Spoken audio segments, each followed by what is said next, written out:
नमस्कार। देखिए, अगर मैं आपको ये कहूं कि जो पार्टी या जो नेता नरेंद्र मोदी पर ये आरोप लगा रहे हैं कि नरेंद्र मोदी ने ट्रंप के सामने घुटने टेक दिए हैं, अगर मैं एक ऐसा राज आपके सामने खोलूं जिससे आपको पता चले न केवल घुटने टेके गए थे बल्कि सामने से बुला करके घुटने टेके गए थे और देश के अंदर दुनिया की सबसे खतरनाक खुफिया एजेंसी को न केवल निमंत्रण दिया गया था बल्कि 3 साल से ज़्यादा तक उसका बेस चलवाया गया, जिसके चलते भारत को बहुत भारी नुकसान हुआ और भारत की उस नुकसान की भरपाई आज तक भी नहीं हो पाई है। तो उसके बाद आप क्या फैसला करेंगे ये आपके ऊपर छोड़ता हूं, लेकिन इस वीडियो में आपको मैं 4 सच्चाई बताऊंगा। चारों सच्चाई बड़ी भयानक भी है और खतरनाक भी और आपको सोचने के लिए मजबूर भी करेगी। नमस्कार, आप वीडियो देख रहे हैं, इसके लिए आपके लिए बहुत बहुत धन्यवाद। आपसे अनुरोध है कि चैनल को सब्सक्राइब कीजिए और कमेंट करके जरूर बताइए और ईश्वर से प्रार्थना है कि आपका ये साल और आपके परिजनों के लिए बहुत अच्छा जाए। चलिए हम बात करते हैं। देखिए, जब पठानकोट पे हमला हुआ तो एक जांच दल आया था, जिस जांच दल में आईएसआई के लोग भी थे, मतलब पाकिस्तान की जो दुष्ट एजेंसी है आईएसआई, उसके लोग भी आए थे। उसके बाद कांग्रेस ने जो है ना बड़ा हंगामा किया कि भाई जिसने हमला किया उसी को जांच के लिए बुला रहे, तो नरेंद्र मोदी की नीति बेकार है। एक बात। उसके बाद जो है पाकिस्तान के साथ जब अभी हाल ही में जो है ऑपरेशन सिंदूर किया, जब पाकिस्तान के आतंकवादियों ने हमारे निर्दोष जो हमारे जो टूरिस्ट थे कश्मीर में उनका धर्म पूछ करके मारा था, उसके बाद जब पाकिस्तान का कबूतर बनाया गया वहाँ, हमारी ब्रह्मोस ने जो कहर बरपाया उसे दुनिया ने देखा। उसके बाद जो ट्रंप ने बयान दिया, उसके बाद फिर से जो है नरेंद्र मोदी के ऊपर हमला किया गया कांग्रेस के द्वारा। राहुल गांधी ने तो मजाक उड़ाते हुए नरेंद्र सरेंडर कहा कि नरेंद्र मोदी ने सरेंडर कर दिया। लेकिन आज मैं बता रहा हूँ कि जो अमेरिका की सबसे खतरनाक और दुनिया की सबसे खतरनाकतम एजेंसियों में से एक है सीआईए का बेस हमारे देश के प्रधानमंत्री ने न केवल बनवाया बल्कि उसको वो सारी सुविधाएं दी कि जो किसी देश की खुफिया एजेंसी को हासिल करने में कई सौ साल लग जाते हैं, मतलब 30-40 साल तो मिनिमम लगते हैं। वो सारी सुविधाएं, जासूसी करने के लिए तमाम सुविधाएं उनको भारत के अंदर सुविधा उपलब्ध कराएगी। देखिए, मैं बात करता हूँ शुरुआत से। अब जो है देखिए, हिंदी चीनी भाई भाई का नारा देने वाले हमारे प्रधानमंत्री नेहरू जी ने पहले तो जो है गुट निरपेक्ष, जो जिसको कहते हैं ना गुट निरपेक्षता के नाम पर जो है ना देश को, जिसको बहुत बड़ा चूरन चटाया। गुट निरपेक्षता नाम की कोई चीज़ होती ही नहीं है भाई। गांव के एक ताकतवर जमींदार के खिलाफ 4 कमजोर लोग मिलकर के क्या कर लेंगे भाई, वो हल्का सा कहेगा उधर जाएंगे। तो गुट निरपेक्षता नाम की जो है कोई चीज़ होती नहीं है। तो गुट निरपेक्षता का चूरन दिया गया। उस गुट निरपेक्षता के चलते भारत ने क्या खेल खेला मैं बताता हूं। जो 1962 का युद्ध हुआ, जो भारत जो हिंदी चीनी भाई भाई का जो नारा दिया था नेहरू जी ने, उसकी पूरे की पूरी जो है चीन ने जो है ना पूरी धता बताते हुए भारत पे हमला कर दिया और उस हमले में भारत की ज़मीन भी गई, सैनिक भी हमारे बहुत शहीद हुए और इतनी बड़ी भारी बेइज्जती हुई कि उसके बाद उस बेइज्जती को उबरने में भारत को बहुत टाइम लगा।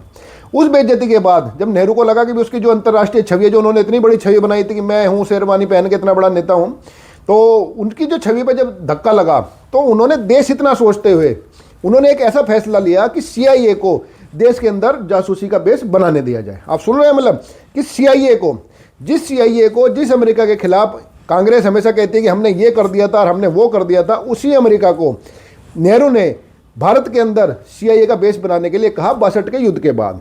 क्योंकि नेहरू को ये लगने लगा था कि चीन दोबारा से हमला ना कर दे, कि भाई इस बार तो हमने भारत के लोगों को इधर समझा लिया है, अगली बार हमला हुआ तो बड़ा ना हो जाए, बड़ा क्षेत्र पर कब्जा ना कर ले, बहुत भारी बेइज्जती हो जाएगी दोबारा से।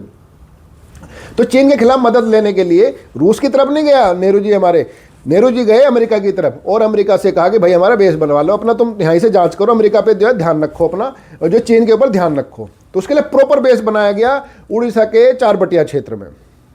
वहाँ बेस बना, हवाई पट्टियाँ तक बनी और वहाँ अमेरिका ने अपने पूरे तामझाम जासूस विमान तक तैनात किए। और सबसे हैरानी की बात है, भारत सरकार के मतलब भारत के प्रधानमंत्री के कहने पे बनाए गए इस जासूसी अड्डे पर भारत के किसी भी नागरिक को, भारत के किसी भी सैनिक को, भारत के किसी भी अधिकारी को प्रवेश की अनुमति नहीं थी।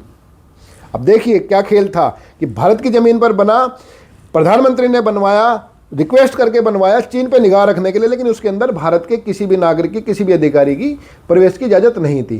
तो वहाँ अमेरिका है भाई। सीआईए ने वहाँ पूरा न केवल चीन पे जासूसी करी बल्कि भारत पे भी भयानक जासूसी जाल उसको बिछा दिया।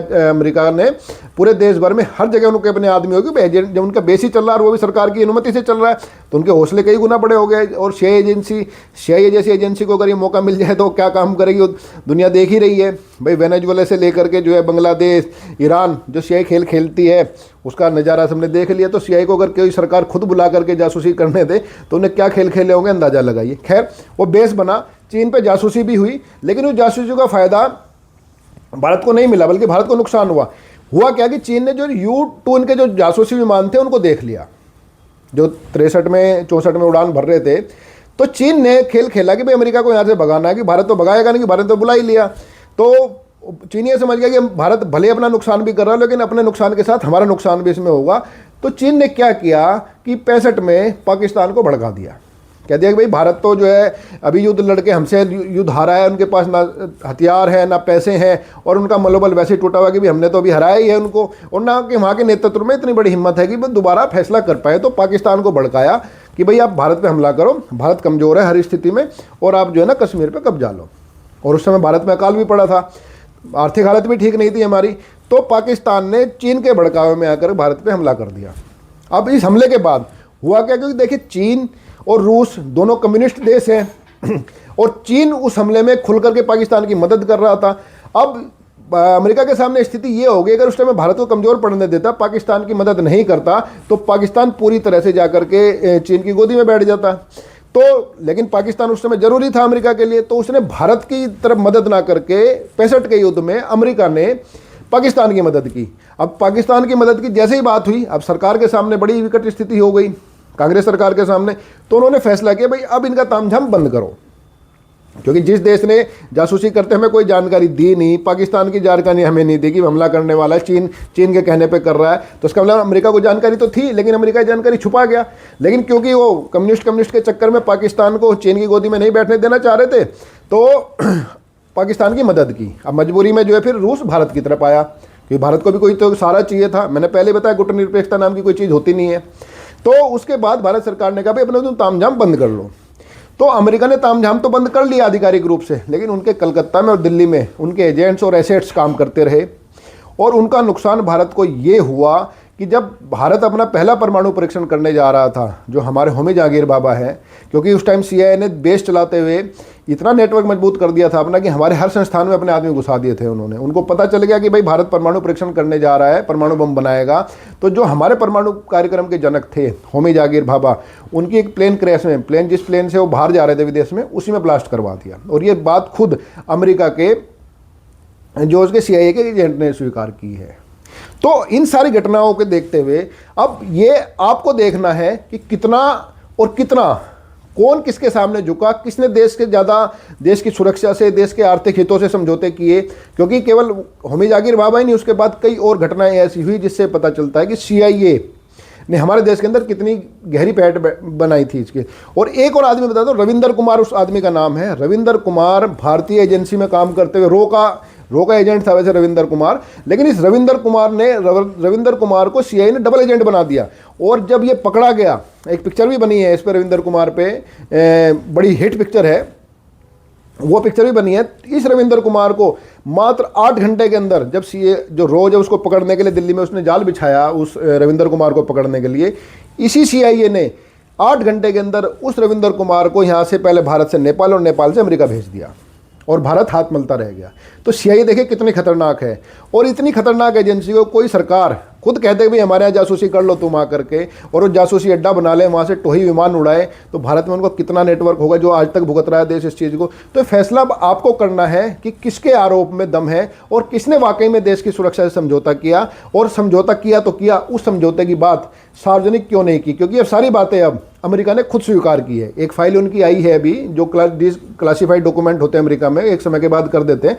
जे फाइल है 2025 मार्च की, उसमें सारे डॉक्यूमेंट है। वो फाइल मैंने पढ़ी है, फाइल के कुछ पेज आपको मैं दिखाऊंगा अभी। तो अब आप फैसला कीजिए। आपने वीडियो देखी, इसके लिए आपका बहुत बहुत आभार। कमेंट करके जरूर बताइए खबर आपको कैसी लगी। नमस्कार।